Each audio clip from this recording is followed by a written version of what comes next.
صل على سيدنا ومولانا محمد وعلى سيدنا. ناظرین و سامعین، اس دوران ہمیں جوائن کیا افتخار ڈوگر صاحب نے، اور یہ کہتے ہیں آپ کا پروگرام بہت اچھا ہے. جی شکریہ آپ کا. بلال حسن صاحب نے ہمیں جوائن کیا، یہ کہتے ہیں السلام علیکم. جی وعلیکم السلام. کہتے ہیں آپ کا پروگرام بہت اچھا ہے. جی شکریہ آپ کا. رشید احمد صاحب ہیں، انہوں نے کہا السلام علیکم. جی وعلیکم السلام. کہتے ہیں کہ آج کے تقاضوں کے حوالوں سے بارگاہ رسالت میں جانے کے لیے کیا رویہ اختیار کیا جائے؟ جی بالکل، ہم گناہ گار ہیں، خطا کار ہیں، تو گناہ گاروں کے لیے اللہ سبحانہ و تعالی نے بارگاہ رسالت میں جانے کا ہمیں حکم دیا ہے. وَلَوْ أَنَّهُمْ إِذْ ظَلَمُوا أَنفُسَهُمْ جَاءُوكَ فَاسْتَغْفَرُوا اللَّهَ وَاسْتَغْفَرَ لَهُمُ الرَّسُولُ لَوَجَدُوا اللَّهَ تَوَّابًا رَحِيمًا. سورہ نساء میں 5ویں پارے میں اللہ سبحانہ و تعالی نے ارشاد فرمایا کہ جب تم اپنی جانوں پر ظلم کر بیٹھو، مومنین کے بارے میں فرمایا کہ جب وہ اپنی جانوں پر ظلم کر بیٹھیں تو پھر اے نبی صلی اللہ علیہ وآلہ وسلم آپ کی بارگاہ میں حاضر ہو جائیں اور پھر اللہ سبحانہ و تعالی سے معافی طلب کریں، استغفار کریں، توبہ کریں. اور اللہ کے پیارے حبیب صلی اللہ علیہ وآلہ وسلم فرمایا کہ پھر رسول صلی اللہ علیہ وآلہ وسلم بھی ان کی سفارش کر دیں، مومنین کی سفارش کر دیں. تو فرمایا لَوَجَدُ اللَّهَ تَوَّابًا رَحِيمًا، پھر تم ضرور بھی ضرور اللہ سبحانہ و تعالی کو توبہ قبول کرنے والا، بہت زیادہ توبہ قبول کرنے والا اور بہت زیادہ رحم کرنے والا پاؤ گے. تو یوں ادب کے ساتھ، عاجزی کے ساتھ بارگاہ رسالت کے تمام آداب کو ملحوظ خاطر رکھتے ہوئے پیارے آقا و مولا صلی اللہ علیہ وآلہ وسلم کی بارگاہ میں حاضر ہو جائیں اور پھر توبہ کریں، گناہوں سے معافی مانگیں اور اللہ کے پیارے حبیب صلی اللہ علیہ وآلہ وسلم کی بارگاہ میں بھی استغاثہ پیش کریں کہ اللہ کے حبیب آپ بھی ہماری سفارش فرما دیں. تو بس جب خود بھی معافی مانگیں گے، اللہ کے پیارے حبیب صلی اللہ علیہ وآلہ وسلم کی بارگاہ میں استغاثہ بھی پیش ہو جائے گا کہ آپ اللہ کی بارگاہ میں ہماری سفارش فرما دیجئے، اور جس کی نبی کریم صلی اللہ علیہ وآلہ وسلم شفاعت اور سفارش فرما دیں تو بس پھر اس دنیا میں بھی اس کی توبہ قبول ہے، اور انشاءاللہ کل روز محشر بھی نبی کریم صلی اللہ علیہ وآلہ وسلم کی شفاعت اور سفارش کے صدقے کل روز محشر بھی بیڑا پار ہوگا. تو یہ نبی کریم صلی اللہ علیہ وآلہ وسلم کی بارگاہ میں حاضر ہونے کے آداب ہیں. اور اس کے ساتھ ساتھ یہ بھی ذہن میں رکھا جائے کہ نبی کریم صلی اللہ علیہ وآلہ وسلم کی جتنی نسبتیں ہیں، جن جن ہستیوں کو آپ سے نسبت حاصل ہے، ان کا بھی ادب احترام بجا لایا جائے.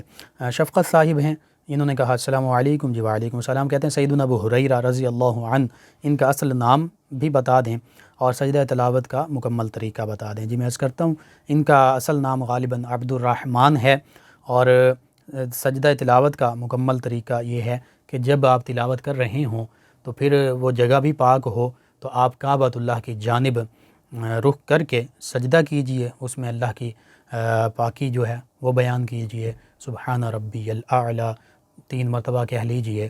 تو یوں سجدہ آپ کا، اور پھر اٹھ کر بیٹھ جائیے، باقی تلاوت کیجئے. یہ سجدہ تلاوت کا طریقہ ہے. اور رشید صاحب ہیں قصر نماز کے متعلق، انہوں نے کہا کہ بتا دیں. اور لطیف صاحب ہیں، یہ کہتے ہیں کہ پاک آرمی سے ہوں، فیصل آباد آئے ہوئے ہیں، واپسی کا بھی کوئی پتہ نہیں، کیا ہمیں بھی قصر نماز پڑھنی چاہیے؟ جی میں قصر نماز کے بارے میں آپ کے سوال کا جواب جو ہے وہ عرض کرتا ہوں، بتاتا ہوں. قصر کا لفظی معنی ہے کمی، کم کرنا. تو اللہ کے پیارے حبیب صلی اللہ علیہ وآلہ وسلم اور قرآن مجید فرقان حمید میں بھی اس کا ذکر ملتا ہے. دین اسلام کی تعلیمات کے مطابق اللہ اور اس کے پیارے حبیب صلی اللہ علیہ وآلہ وسلم کے احکامات کے مطابق جو مسافر ہے، شرعی مسافر، یعنی کم از کم 92 کلومیٹر کے وہ سفر پر اپنے گھر سے نکل چکا ہے، اور پھر 15 دن یا 15 دن سے کم وہاں رہنے کا ارادہ ہے، تو پھر یہ مسافر ہے. 15 دن سے کم رہنے کا اگر ارادہ ہے تو یہ مسافر ہے. اب یہ قصر کرے گا، 4 رکعات نماز جو ہے فرض، اس کی جگہ پہ 2 رکعات پڑھے گا. یعنی ظہر، عصر اور عشاء میں اس نے 2 رکعات پڑھنی ہے، فجر اور مغرب میں اسی طرح 2 اور 3 پڑھے گا. اور اس کے علاوہ پھر ایک اور قصر سے متعلق اہم بات کہ عام طور پر یہ مشہور ہے کہ سفر میں جب قصر کر رہے ہیں تو سنت یا واجب جو ہیں وطر وغیرہ وہ نہیں پڑھنے. ایسا معاملہ نہیں ہے، بالکل سنتیں بھی پڑھنی ہیں، مکمل پڑھنی ہیں، وطر اور واجب بھی پڑھنے ہیں. ہاں اگر سواری پر سوار ہیں یا کوئی اور سواری پر سوار ہیں تو گاڑی زیادہ دیر نہیں رکے گی، یہ اندیشہ ہے کہ گاڑی چل پڑے گی اور ڈرائیور جو ہے وہ بھی گاڑی روکنا نہیں چاہ رہا، تو اب مجبوری ہے، اس حالت میں آپ سنتیں اور وطر نہیں پڑھ سکتے، یا اسی طرح کوئی اور اندیشہ ہو، جان جانے کا خطرہ ہو، کوئی ایسا معاملہ ہو، تو پھر سنتیں اور وطر جو ہیں اس کی رخصت ہو سکتی ہے، ورنہ عام حالات میں سنتیں، وطر، واجب وغیرہ یہ بھی پڑھنے ہوتے ہیں۔ عام طور پر مشہور یہ ہے کہ نہیں، یہ نہیں پڑھنے ہوتے، یہ بہت اہم مسئلہ ہے، اس کو بھی آپ نوٹ کر لیجئے۔ تو یہ قصر کے بارے میں مختصراً میں نے عرض کر دیا۔ فرزانہ صاحبہ ہیں، انہوں نے کہا السلام علیکم، اور روزے کی حالت میں کہتے ہیں کہ اگر حیض ہو جائے تو کیا اسی وقت روزہ ٹوٹ جاتا ہے اور اسی وقت کھایا پیا جا سکتا ہے یا نہیں؟ اس کے بارے میں یہ عرض کرتا ہوں کہ وہ روزہ جو ہے وہ آپ کا جاتا رہا، وہ آپ نے بعد میں قضا کرنا ہے، یعنی دوبارہ وہ روزہ رکھنا ہے جتنے بھی ایام یہ ہوں گے۔ اور پھر یہ ہے کہ کھانا پینا نہیں چاہیے فوراً، بہتر یہی ہے کہ شام تک آپ یوں ہی روزے داروں ہی کی طرح رہیں، روزے کا احترام بجا لائیں۔ تو یہ معاملہ ہے، جتنے بھی روزے ان ایام میں آپ کے آئیں گے وہ روزے بعد میں آپ قضا کر لیں، جتنے روزے چھوٹے ہیں وہ بعد میں رکھ لیں۔ اور نمازیں جو ہیں وہ ان دنوں میں وہ معاف ہوتی ہیں، نمازوں کی قضا نہیں ہے۔ افضل ملک صاحب ہیں، یہ کہتے ہیں بہت ہی کمال پروگرام، جی شکریہ آپ کا۔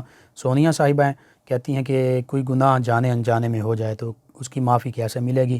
جی بالکل، انسان بحیثیت انسان اگر کوئی لغزش، کوئی گناہ ہو جائے تو پھر اللہ سبحانہ و تعالی کی بارگاہ میں بس رجوع کر لے، سچی توبہ کر لے، گڑ گڑائے، التجا کرے، معافی مانگے اور دوبارہ اس گناہ سے بچ جائے، اس گناہ کی طرف لوٹے بھی نہیں، تو انشاءاللہ اللہ سبحانہ و تعالی توبہ قبول کرنے والا ہے اور نبی کریم صلی اللہ علیہ وآلہ وسلم کا وسیلہ پیش کر دے۔ اب ظاہر ہے کچھ لوگ عام طور پہ نبی کریم صلی اللہ علیہ وآلہ وسلم کے بارگاہ میں مدینہ طیبہ حاضر نہیں ہو سکتے، تو یہاں پہ مفسرین نے لکھا کہ اس آیت کریمہ وَلَوْ أَنَّهُمْ إِذْ ظَلَمُوا أَنفُسَهُمْ جَاءُوكَ، اس میں ایک یہ بھی پہلو ہے کہ وہ نبی کریم صلی اللہ علیہ وآلہ وسلم کی بارگاہ میں یہیں سے استغاثہ پیش کر دے کہ اے اللہ، میں گناہ کر بیٹھا، میں نے اپنی جان پر، اپنے نفس پر، اپنے آپ پر ظلم کر بیٹھا، گناہ کر بیٹھا، میں تجھ سے معافی طلب کرتا ہوں، استغفار کرتا ہوں، توبہ چاہتا ہوں اور تیرے حبیب کا واسطہ پیش کرتا ہوں، اے اللہ کے حبیب، آپ میری سفارش فرما دیجئے۔ تو بس پھر یہاں بیٹھے بھی انشاءاللہ اللہ سبحانہ و تعالیٰ کے بہت زیادہ توبہ قبول کرنے والا اور رحم فرمانے والا آپ پائیں گے۔ نبی کریم صلی اللہ علیہ وآلہ وسلم کے تصدق سے انشاءاللہ اللہ سبحانہ و تعالیٰ معافی عطا فرما دے گا۔ جی ناظرین سامعین، آپ کے جو سوالات کے جوابات عرض کیے جاتے ہیں، وظائف آپ کو بتائے جاتے ہیں، آپ ہمارے یوٹیوب چینل یاد الہی، یعنی YAADE_EILAHI یوٹیوب چینل یاد الہی سے ان کو ڈاؤن لوڈ کر کے دیکھ سکتے ہیں، سن سکتے ہیں، رہنمائی حاصل کر سکتے ہیں۔ ناظرین اس دوران ہمیں جوائن کیا زاہد انصاری صاحب نے، کہتے ہیں السلام علیکم۔ جی وعلیکم السلام۔ کہتے ہیں کسی چیز پر یا جبارو یہ نقش کروا کے بندہ واش روم میں جا سکتا ہے؟ جی اگر وہ ظاہری نظر آ رہا ہے تو پھر نہیں جانا چاہیے، بے ادبی ہے۔ ہاں اگر اس کو چمڑے میں یا کسی چیز میں لف کیا ہوا ہے تو پھر جا سکتا ہے، پھر اتنی رخصت حاصل ہے، لیکن پھر بھی بہتر ہے اگر باہر وہ رکھ سکتا ہے چیز تو زیادہ بہتر ہے۔ اسی طرح ایک حافظ قرآن ہے، اس کے سینے میں قرآن محفوظ ہوتا ہے تو واش روم میں وہ جا رہا ہے، لیکن عام طور پر کھلے عام سر عام اس طرح کے سامنے نظر آ رہا ہے اور لکھا ہوا ہے، ایسے نہیں لے جانا چاہیے، یہ بے ادبی ہے۔ سمیرہ صاحبہ ہیں، کہتی ہیں آپ کا پروگرام بہت اچھا ہے، جی شکریہ۔ کہتی ہیں کہ کیا آنکھیں بند کر کے اللہ کو تصور کرتے ہوئے نماز ادا کی جا سکتی ہے؟ عام طور پہ آنکھیں بند کر کے نماز پڑھنا مکروہ ہے، لیکن اگر آنکھیں بند کرنے سے خشوع و خضوع حاصل ہوتا ہے اور جو صورت آپ نے بتائی ہے تو بالکل پڑھی جا سکتی ہے نماز ایسے۔ نذیرہ صاحبہ کہتی ہیں السلام علیکم۔ جی وعلیکم السلام۔ کہتی ہیں رشتے کے لیے کوئی وظیفہ؟